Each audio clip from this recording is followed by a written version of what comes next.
Ragazzi, per me la semplicità vince sempre. Per voi? Buongiorno, oggi una ricetta facile, più facile di questa non esiste.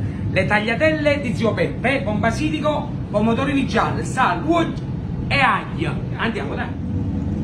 E al solito, un marò, la maschiattata in mano, così hai, è più saporito.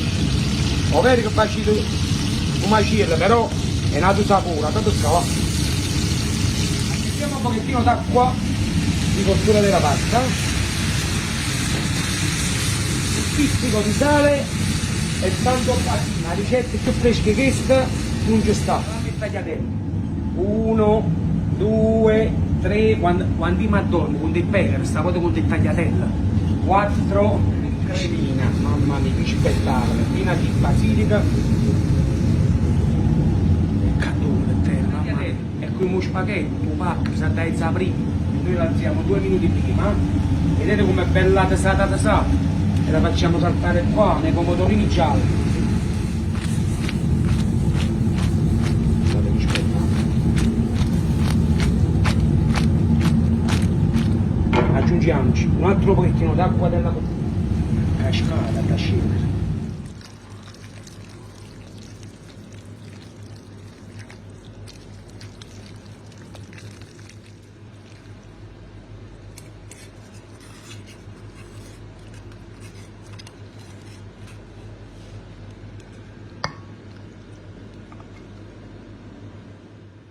Ragazzi, per me la semplicità vince sempre. Per voi?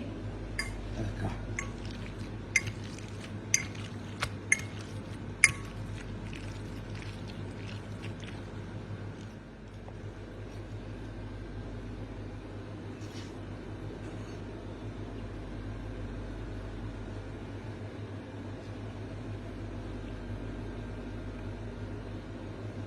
Mamma mia.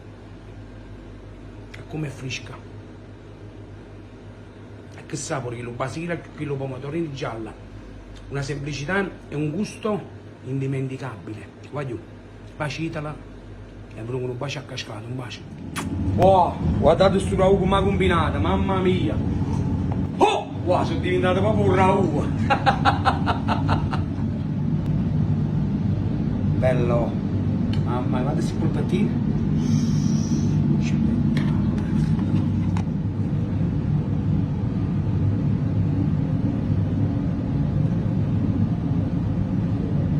Mamma mia.